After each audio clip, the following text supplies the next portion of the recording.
Good morning, everyone, and thank you for tuning in again. So today, as you can see, I've got all the Bvlgari packaging all laid out before you, and I'm going to do a little review. And this is my most recent purchase from Bvlgari. And if you guys haven't watched my other video about the B01 bracelet, please do check it out because I'm going to make a lot of reference about sizing to, against the B01 because I feel like I need some basis of comparison, so I'm going to use the B01. So check it out because I have very detailed information there where I actually measured my wrist, my left wrist, as well as my right wrist. So if you guys are curious about how things fit, do check out that video. And now today I'm going to talk about the Serpenti. And I got this one in yellow gold. I got this for my birthday, guys. So yeah, here you go, guys. This is the Serpenti bracelet.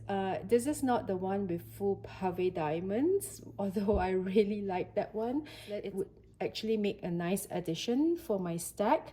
I started off my Bvlgari bracelet collection with the B01 tricolor, and there it is. And then, to add on to my stack, I thought that this would be a nice addition here. So I'm going to talk about the bracelet in detail first before I talk about sizing. I did still manage to get pretty good use of this bracelet for the past couple of weeks, and I've been loving this. And let me tell you, before I got this bracelet, I watch all videos. I watch everything that was available online and search everything in YouTube to, find more information about this one, because there's nothing like, an honest and real review and video about someone sharing. I learned a lot from everyone who's made videos about this bracelet. So I thought, today I'll just cover off some of things that are in my opinion, and I now get to hold and to wear this bracelet for a couple of weeks so I can give my perspective. So up close, let me bring this over and hopefully my camera focus. I'm going to go behind my camera right now. I'm going to bring this up close so that you guys have a close-up view. So like I said, before I got this bracelet, I had virtually no idea about how flexible it is, how it's constructed, how it's made up, how it's joined. Is it fragile? Is it going to open up on me? Is it going to fall off if I shake my hand? Even when I put on clothes or jackets and things like that, would it snag things, right? So I have a lot of questions before I bought this, and sometimes all these things, it's very hard to get information, and it could be pretty annoying to us people. I mean, it could be pretty annoying to the person that I'm asking, but I know that my luxury community or my friends that I've made, they are very, very nice, and as much as they can help me, I still do have a lot of questions before I got this in my hands, and one of the questions I had was about the construction of this bracelet. So let me bring this up close to you so I can talk you through it, and you can get a better picture if you also have the same questions that I have. Now you see that there are holes, or gaps, I don't know what you call this, all around the inside of the bracelet, and they look like it's all constructed like that throughout the length of the bracelet, from the body right to the head, and this little gaps and these little holes, if you look inside of it, right, you can actually see like a metal gold structure that holds everything into shape. So I believe that this piece of gold that's inside of it is the thing that keeps this in the shape like this, right? It keeps it from being twisted out of shape, I guess, because you see how the top of the head of the Serpenti lines up to kind of like this side, and then the tail lines up to I guess the second gold link here. And ever since I got my bracelet, it's been like this, and I've been wearing it, taking it out and putting it on, taking it out, putting it on quite a lot, and still, you know, the structure and the size and the thing, it remains like that. It didn't go like this, it didn't, you know, it didn't widen up, and definitely the gap between the tail and the head didn't, you know, go like that. So I believe that the metal thing, I don't know what you call it, but the metal support structure inside the hole is the one that gives it and maintains the shape of it, right? And that is not flimsy at all. You see, when I shake it, right, it doesn't like bang each other or whatever. And it happens also when I wear it, it keeps it shaped like that. No matter how I move my hand, things don't bump. Okay, that's what I'm trying to say. And as well, if you look by the side, at the side profile of the bracelet, there are also these little holes, you know, see? Okay, and I believe that these are, you know, more than just a geometric form. It actually helps the bracelet maintain flexibility and the right amount of, you know, or rather the right amount of flexibility. And if it was solid, I would imagine that this bracelet could be bent out of shape pretty easily. But because it has this structural gaps around here, it actually, you know, for aesthetics, it's very beautiful. And as well as for structure wise, construction of the whole bracelet, it makes sense.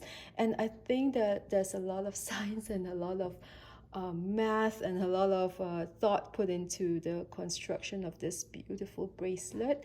You know, if you see any of the making of the Serpenti bracelet that Bvlgari has on their, you know, official YouTube website, you would know that each one of these I would call this scales.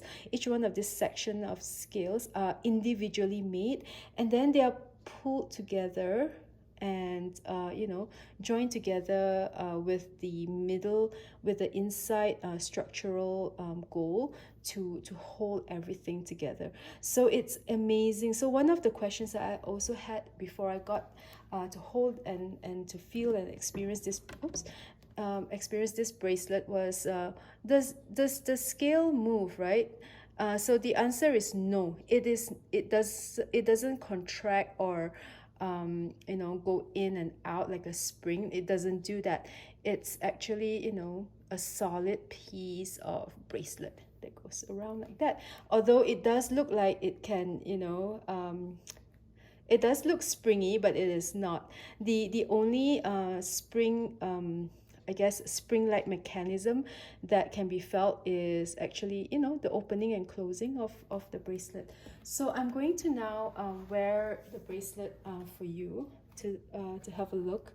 And so this is the way I usually put it. So let's say if I wear it on my left hand, I would make sure that the head of the Serpenti faces me, and that's really by choice, as well as I heard one of the Bvlgari SAs said that it is for good luck that the head of the Serpenti faces the owner. So you know, I'm not one for superstitious stuff, but it's nice to know that, you know, my bracelet gives me luck. So this is how I wear it. Did you see that? Yeah. Okay, it's very simple. Like I said, after I wear it, everything is, you know, is in its size. It doesn't, you know, stretch out or anything like that. And really the structural integrity of this thing is really amazing. You have to try one on to actually know what I am saying. It does not at all, never, does not at all feel flimsy. And I've tried a lot of these like open type of bracelets before. I haven't tried the Cartier JUC before, so I cannot compare with that one, but I've tried something like the Tiffany tea collection, of like open and close the same way. Now that one, I do feel that it's a bit soft, and you know, over time it does get out of shape, and you have to go back to the store to do the necessary adjustment. But for this one, no, I don't feel that it's that way at all, because comparing to the way I open the tea bracelet and the way I put this on, it feels totally different. This is very solid and this is very secure, so I really love it. So in my stack it looks like this. It's actually pretty cute. I love it. I'm still not 100%, and you guys can comment below if you are used to, you know, stacking bracelets or wearing a few bracelets together, but I'm still personally not comfortable with having, you know, things banging each other. So I am still having that ouch feeling in my heart whenever they, you know, they clash and they bang on each other. I know that's bound to happen when you stack bracelets, but let me know in the comments section below how you guys feel about it. It's, you know, do you baby your bracelet like that, or do you you know, couldn't care less, and you know, this is the way it's supposed to be worn and you guys are okay with it? Or maybe it's just, you know, painful for a week. I don't know. Let me know because I'm still learning. This is my, like I said, my first stack. You know, it had affected me so much that I actually even wore these separately. I thought that, yeah, they look very pretty together, but you know what, the Serpenti actually looks very nice on its own. So I'm going to take out my B01, put it here for a while, and see, the Serpenti is actually yeah, very nice on its own by itself, you know. And let me tell you that this is actually the most feminine, ladylike, and, you know, I won't say dainty. Dainty is not the right word to use for a Serpenti bracelet, but I would say it's the most ladylike and feminine design ever, because this design just kind of wraps around, you know, this metal, this hard hard metal actually just wraps around the wrist and has this fluid feeling about it. I don't know how to describe it, but it's just, you know, one with my hand. I got this in a size S, just like I did with my B01 bracelet, and they are exactly the same. I'll show you the difference close up later on. And I think if you know about the history of the Serpenti, I think in the past, was it in the 1940s when it was first designed by the house, they had a more snake-like and more realistic design of Serpentis when it first came out, so it looked a little bit more lifelike. But over time, and as they modernized, the form took on a more geometric shape, and it became, you know, something like this, and this represents the snake and the scales of the snake, I guess. And you know, with this kind of design, right, I think it's very versatile and really modern, and really bringing it almost like a square that joins together. And this is a very flexible type of design and very versatile, because one can actually just leave it as, you know, metal, or pave it with diamonds, or, you know, precious stones, or even make the whole scale you know, inlaid with like onyx or mother of pearl or things like that, right? So I think that's what the variations of the Serpenti line that we see today have, right? You see designs that has mother of pearl alternating around the whole bracelet, and that's, I think, a very clever design. And you also have the whole bracelet that has pave diamonds, so that's really beautiful, guys. Yeah, so I want to talk about the diamonds that you see on the bracelet, and let me take it out so that I can bring it up close to the camera. So the sizes of the diamonds are different for every section. So the largest one being at the head here. So this is the largest one, and the two by the side, behind and at the tip of the head, and that's the same size. And then over here you have 4 diamonds at the tail, and they gradually go from the larger one to the tiniest one at the tip of the tail. So there are 8 diamonds in total for this Serpenti, and that is quite a lot of diamond for, you know, for this price point, right? If you compare this bracelet with the similar range in, you know, from other design house or other fine jewelry brands, you would notice that actually Bvlgari they're pretty generous about their gemstones, and the gemstones are very high quality. Guys, the cut, right, of the diamonds, they're considered the master cut. You know, you can buy diamonds, of course, loose stones and things like that, but if you were to pay you know, price for the quality stones that are master cut, high clarity, and good color, and all the C's, right, that comes with diamonds and gemstones, you would know that the Bvlgari gemstones are in a league of their own. They are a class of their own. And because of the brilliant and master cut of the diamonds, they actually shine so differently. And one of the things that I do whenever I buy jewelry, especially something that has gemstone, and I'm going to share with you a few tips and tricks, right, is that I always carry a loop, and this is the one that I use.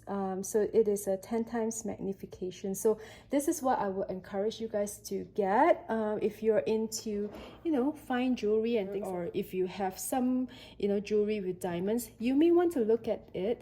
Or you may also want to use this to look at the serial number and things like that, right, from your gold jewelry. So I think this is a necessary tool if you ever, you know, invest in fine jewelry. Get one of these. And 10 times magnification is enough. This is the industry standard. Don't go for anything more. Learn from my mistake. 10 times magnification doesn't hurt your eye, and it's, you know, it's enough. It's enough even to see the encryption of the serial number of a diamond. If you have a larger stone that is you know, has a gem report, like a GIA report, you can even use this to have a look at it. And certainly this is way more than enough to look at all the serial numbers that's located in your fine jewelry. So this is how a loop looks like. Mine is a bit fancy. I got something from a very good brand, but you don't need to get this brand. Just you know, you can go to Amazon and get something with a 10 times magnification, and that would work. I really encourage you to get one of these. Take a look at have a study, have a look at your stones, right? Look at us, how beautiful it is. If you don't have jewelry with stones, then just, you know, look at the gold or look at the serial number.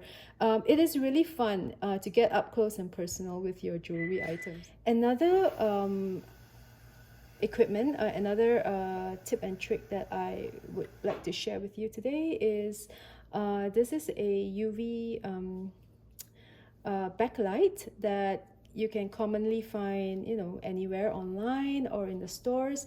And what this helps is to look at the fluorescent in the diamond, right, or in the gemstone that you are looking at.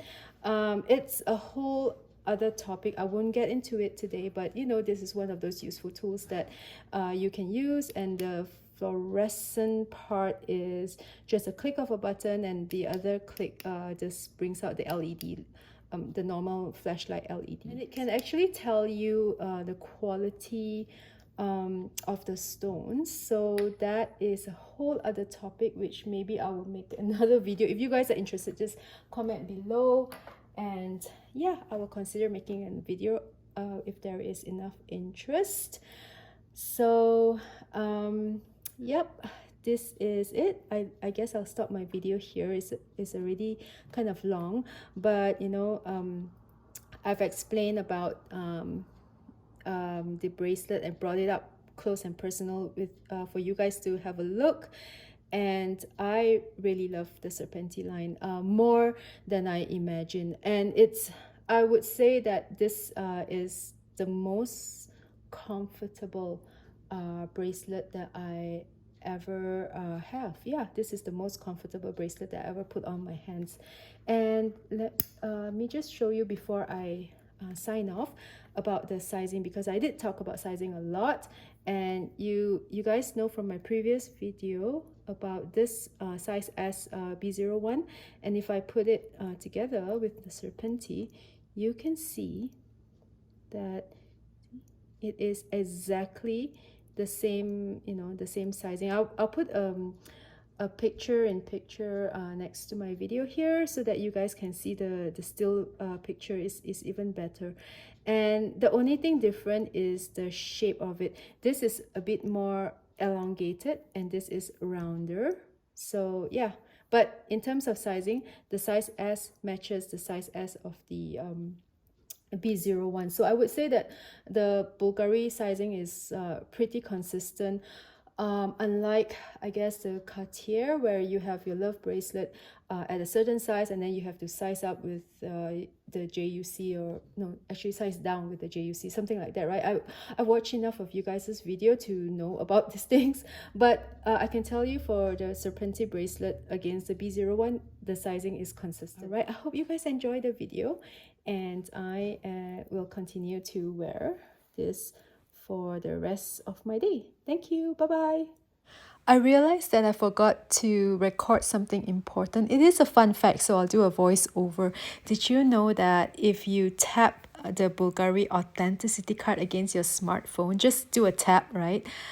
It will take you to a website that digitally authenticates your item, because the Bvlgari card comes with an RFID built into it that, you know, any smartphone that taps on it, that web page will open and you can see the serial number and the item number and code and all those things of your Bvlgari item. I think it works for your jewelry as well as your handbag. So take it out and do a fun exercise. Just tap it and see if it works.